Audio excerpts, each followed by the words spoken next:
Bismillahirrahmanirrahim. Assalamualaikum warahmatullahi wabarakatuh. Baiklah, saya di sini Hasbullah Nur Alamin dari Prodi Ilmu Komunikasi 2020. Di sini saya akan menjalankan ujian akhir semester mata kuliah Teori Komunikasi. Dosen pengampunnya yaitu Pak Mubarok. Baiklah, di sini saya akan membahas tentang The Society of Spectacle. Apa sih The Society of Spectacle? Baiklah, dari kita bangun pagi sampai kita tidur lagi, dari kita mulai awal kegiatan sampai akhir kegiatan di dalam keseharian kita tak terlepas dengan tontonan yang kita lihat, maupun itu di TV maupun itu di sosial media seperti Instagram, Facebook, Twitter atau WhatsApp atau lain sebagainya. Semua media yang mempertontonkan kita tentang berbagai tontonan itu adalah disebut sebagai kita disebut sebagai masyarakat tontonan yang melihat media tadi. Baiklah, di sini kita akan membahas tentang The Society of the Spectacle. The Society of the Spectacle sendiri itu diprakarsai oleh Guy Debord, menggambarkan fenomena ini sebagai hasil dari hasil konstruksi The Society of Spectacle atau masyarakat tontonan yang sering kita dengar. Spektakel tidak hanya didefinisikan sebagai representasi gambar-gambar dalam media, namun juga pengaruh konstruksi gambar-gambar dalam membentuk citra seseorang atau membentuk karakter seseorang. Kondisi masyarakat seperti ini sejalan dengan apa yang dikatakan oleh Guy Debord sebagai masyarakat tontonan, Society of Spectacle. Masyarakat tontonan adalah masyarakat yang hampir di segala aspek kehidupannya dipenuhi oleh berbagai bentuk tontonan dan menjadikannya sebagai rujukan nilai dan tujuan hidup. Jadi tontonan tadi itu dinilai sebagai rujukan nilai dan tujuan hidup kita. Selain itu, tontonan memanipulasi dan mengeksploitasi nilai guna, value dan kebutuhan manusia sebagai sarana memperbesar keuntungan dan kontrol ideologis atas manusia itu sendiri. Dalam masyarakat tontonan, spectacle society, segala sesuatu ditampilkan sebagai citra-citra yang bahkan tampak lebih real dibanding realitas sebenarnya. Inilah awal di mana tempat lahirnya masyarakat hiperrealitas atau realitasnya itu tinggi, jiwa sosialnya itu tinggi, hyperreality society. Konsep masyarakat tontonan dikembangkan oleh tadi Guy Debord yang menggambarkan media dan masyarakat konsumen termasuk pengemasan promosi, tampilan komoditas dan produksi serta efek dari semua media. Perkembangan tontonan sangat dipengaruhi oleh perkembangan teknologi di bidang komunikasi yang mampu menyiarkan tontonannya ke seluruh penjuru dunia. Contohnya kita ambil contoh di dunia periklanan. Sekarang bagaimana mereka menampilkan brand-brand terkenal, merek-merek terkenal untuk mereka pertontonkan kepada khalayak seperti kita ini. Dan kita melihat brand-brand atau merek-merek tadi itu wow, keren gitu. Merek-merek tadi itu terlihat bagi kita itu sesuatu yang kita harus punya gitu. Contohnya saja seperti produksi iPhone, handphone. Ya, kita sebenarnya pakai handphone merek apa saja bisa kan, tapi bagaimana tontonan itu mempertontonkan bagaimana iPhone itu lebih baik daripada handphone yang lain. Begitu juga dengan merek-merek yang lain seperti tas. Misalnya tas yang biasa kita beli di pasar, mungkin suatu brand mengeluarkan brand yang bagus sehingga kita harus bisa memiliki tas tersebut karena nilainya atau merek itu terkenal. Tetapi nilainya sama saja dengan tas-tas pasaran. Contohnya lagi, jadi jadilah sinergi produser, artis, dan media massa menjadi mesin-mesin kapitalis yang terus bergerak mengeruk keuntungan atas dasar itu. Mengutip dari Guy Debord, wacana kapitalisme mutakhir telah mengubah wajah dunia menjadi tak lebih dari sebuah panggung tontonan raksasa yang dihuni masyarakat yang haus akan tontonan.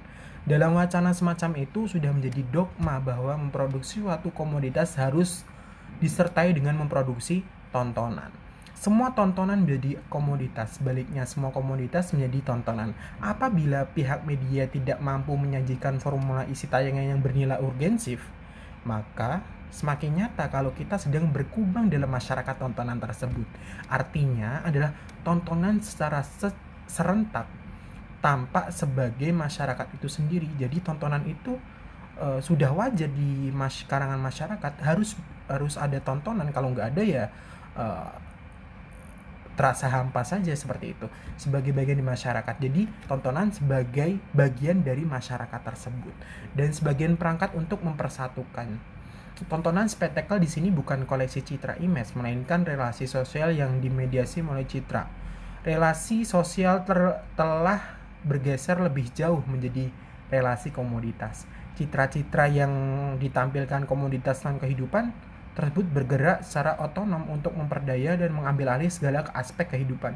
Jadi kalau tidak ada tontonan, kita merasakan suatu keboringan yang ada.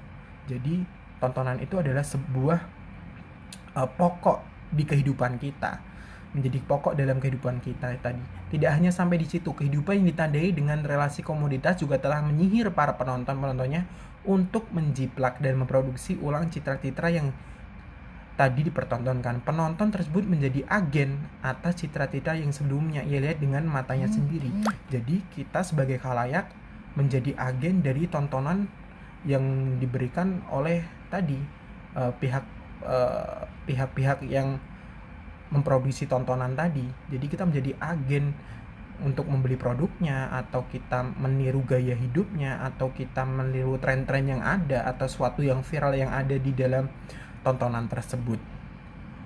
Penonton tersebut menjadi agen atas citra yang sebelumnya ia lihat dengan ratanya sendiri. Dengan kata lain, relasi sosial adalah relasi atas dasar citra-citra yang ditampilkan oleh kerumunan orang, termasuk pemahaman atas diri sendiri dan orang lain.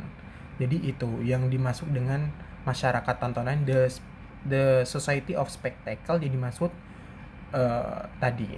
Baiklah, kita akan ke materi selanjutnya tentang di sini kita akan membahas tema berikutnya, yaitu use and gratification theory. Apa sih itu? Yaitu teori pengguna dan pemenuhan kebutuhan.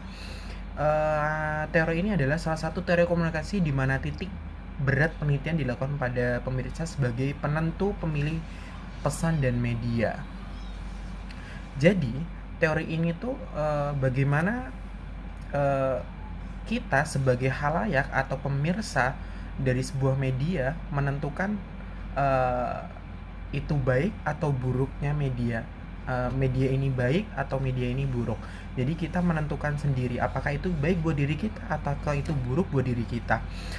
Dan ini teori penggunaan pemenuhan kebutuhan menggunakan pendekatan ini berfokus pada audiens kita atau khalayak, di mana teori ini mencoba menjelaskan tentang bagaimana audiens memilih media yang mereka inginkan. Bagaimana kita menginginkan itu media itu baik atau buruk buat diri kita.